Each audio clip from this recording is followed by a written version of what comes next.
Hey improvers, welcome back to my YouTube channel. मैं आज वापस से आपके साथ जुड़ चुका हूँ साइकोलॉजी ऑफ मनी इस बुक का एक लेसन डिकोड कर हमारी फाइनेंशियल जर्नी को बदल के रख देने के लिए। तो मैं आज साइकोलॉजी ऑफ मनी इस बुक का फोर्थ लेसन कोफाउंड कंपाउंडिंग को डिकोड करने वाला हूँ और मैं आपको स्टेप बाय स्टेप गाइड करने वाला हूँ ताकि आप भी अपने लाइफ में कंपाउंड इफेक्ट को महसूस कर सके और पावर ऑफ कंपाउंड इफेक्ट को फील कर सके। तो चलिए स्टार्ट करते। तो हम स्टार्ट करेंगे एक स्टोरी के साथ जिससे मैं आपको कंपाउंडिंग की पावर को समझाने की कोशिश करूँगा। तो हमारे धरती के बारे में जो हमारी साइंटिफिक नॉलेज है ना, वो बहुत कम है। इसलिए बहुत से साइंटिस्ट ने हमारी धरती किस तरीके से काम करती है उसके लिए बहुत रिसर्च की और उनको एविडेंस में ये मिला कि हमारी धरती मल्टीपल्स टाइम्स आइस के अंदर कवर हो चुकी है। पर बहुत से साइंटिस्ट ने यह नहीं माना क्योंकि हमारी धरती को आइस से कवर करने के लिए और आइस से मेल्ट करने के लिए जिस अमाउंट की एनर्जी चाहिए उस अमाउंट की मैसिव एनर्जी धरती पे आएगी कहाँ से। इसलिए बहुत से साइंटिस्ट ने नहीं माना। पर 1990s ने साइबेरियन साइंटिस्ट ने धरती की प्लैनेटरी पोजीशन मतलब धरती के मूवमेंट्स और अदर प्लैनेट्स के मूवमेंट्स को स्टडी किया और ये कंक्लूजन पे आए कि बहुत से सालों पहले सूरज की और मून की ग्रेविटी की वजह से धरती पे ज़रा सा टिल्ट आया था और उसी टिल्ट की वजह से कोई कोई पोजीशंस पे ज़्यादा हीटनेस और ज़्यादा कोल्डनेस एक्सपीरियंस किया गया। पर उसी साइबेरियन साइंटिस्ट के रिसर्च में डीप जाते हुए एक रशियन माइथोलॉजिस्ट ने यह कंक्लूड किया कि हमारे धरती पे जो पुराने ज़माने में सीजनल चेंज होते थे जैसे गर्मी ठंडी ये सब सीजनल चेंज होते थे, तो वो विंटर्स जो थे ना वो विंटर्स तो विंटर्स की तरह ही थे। मतलब बर्फ़ जमा देते थे पूरे धरती बहुत जगह पे बर्फ़ जमा देते थे।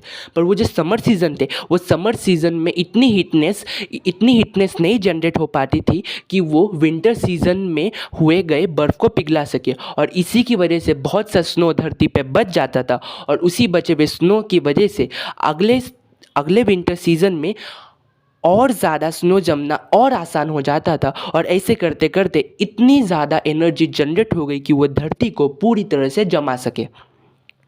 तो आपने तो देख ही लिया होगा कि ज़रा से चीज़ ने कितना बड़ा रिजल्ट जनरेट कर दिया, धरती को पूरा फ्रीज कर दिया। तो आपने कंपाउंडिंग की इफेक्ट की पावर को तो अभी तक समझ लिया होगा और इसका एक रियल लाइफ एग्जाम्पल है वॉरेन बफेट। वॉरेन बफेट कितने बड़े इन्वेस्टर है आपको बताने की ज़रूरत नहीं, वो कितने बड़े इन्वेस्टर है।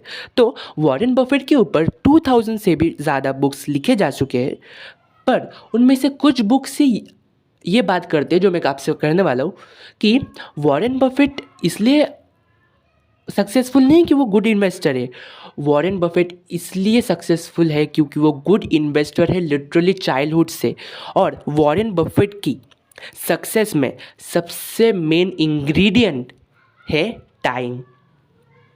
तो आप सबको क्या लगता है वॉरेन बफेट इतने ज़्यादा वेल्दी और इतने बड़े इन्वेस्टर क्या वो ग्रेटेस्ट है? नहीं, उनसे भी ज़्यादा ग्रेटेस्ट उन्हीं के टाइम पे थे जेम्स सिमोंस। तो इन्वेस्टमेंट में किसी को ग्रेटर कैसे माना जा सकता है? तो इन्वेस्टमेंट में किसी को ग्रेटर माना जा सकता है उनके एनुअल रिटर्न्स को देख के। तो वॉरेन बफेट के एनुअल रिटर्न्स 22% थे और जेम्स सिमोन के एनुअल रिटर्न्स 66% थे। पर मैं आपको जेम्स सिमोन्स की नेटवर्क बताऊँ, वो नेटवर्क थी 21 मिलियन। पर आप सब मुझसे कहने लगेंगे ये तो वॉरेन बफेट से नेटवर्क से इतनी कम है। पर जेम्स सिमोन्स ने इन्वेस्टमेंट करना चालू किया 50 ईयर्स से और उन्होंने वॉरेन बफेट से भी हाफ ईयर्स में इतना रेवेन्यू जनरेट कर लिया। तो आप इमेजिन कर सकते हैं अगर जेम्स सिमोन्स भी वॉरेन बफेट जितने 70 ईयर्स से इन्वेस्टमेंट करते और 66% के रिटर्न पाते तो कितना बड़ा नंबर जनरेट हो जाता। और वो नंबर आपके स्क्रीन पर है, मैं तो होश ही उड़ गया इतना बड़ा नंबर देख के।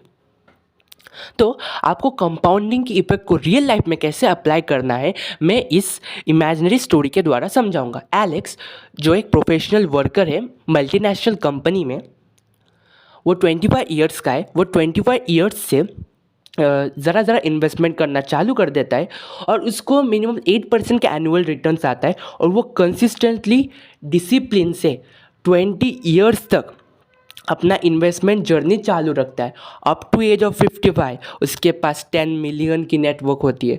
तो आपको कंपाउंडिंग की पावर तो पता चली गई होगी। तो आपको क्या लगता है अगर वॉरेन बफेट भी जल्दबाजी में होते, जल्दबाजी में मनी इकट्ठा करने की कोशिश में होते, क्या वो इतना मनी जनरेट कर सकते थे? बिल्कुल नहीं।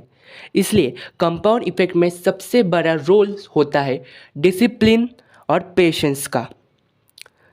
तो मैं आपके लिए एक एक्शन प्लान लाया हूँ जो आपको कंपाउंड इफेक्ट एक्सपीरियंस करने में बहुत मदद करेगा। तो इन 6 पॉइंट्स पे ध्यान दीजिए, ये आपको कंपाउंड इफेक्ट फील कराने में ज़रूर मदद करेगा। First, set a clear target. आप एक क्लियर टारगेट सेट कीजिए कि आप महीने में कितना इन्वेस्टमेंट के लिए देंगे। वो 500 हो सकता है, 1000 हो सकता है।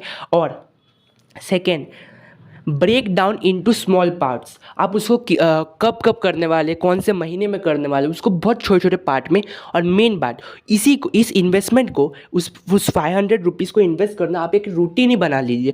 और third most important point, consistently आप अगर इसको इन्वेस्ट करते रहेंगे तो एक दिन आप कंपाउंडिंग की पावर को फील कर सकते हैं। और second most important point, avoid chasing trends. आपको तो आजकल ट्रेंड्स दिख ही रहे होंगे कि कोई 21 की उम्र में बिलीनियर बन गया, 22 की उम्र में बिलीनियर बन गया। तो पर मैं आपको इसका सच्चाई बताऊँ तो ज़्यादातर वो न्यूज़ फेक होते। फिर भी और वो सक्सेसफुल हुई तो आपको क्या, आप अपने हिसाब से सक्सेसफुल हो जाए ना। हर एक के लिए सक्सेस डेफिनेशन अलग होती है, इसलिए ट्रेंड्स को अवॉइड कीजिए। तो व्यूवर्स, अगर आपको मेरी ये वीडियो बहुत अच्छी लगी और अगर आप इससे कंपाउंडिंग इफेक्ट को ज़रा सा भी फील कर पाते हो तो प्लीज़ अभी के अभी इस वीडियो को सब्सक्राइब करिए और लाइक कीजिए और अपने दोस्तों से भी शेयर कीजिए ताकि वो भी कंपाउंडिंग इफेक्ट की पावर और उसको रियल लाइफ में एक्सपीरियंस कर सके।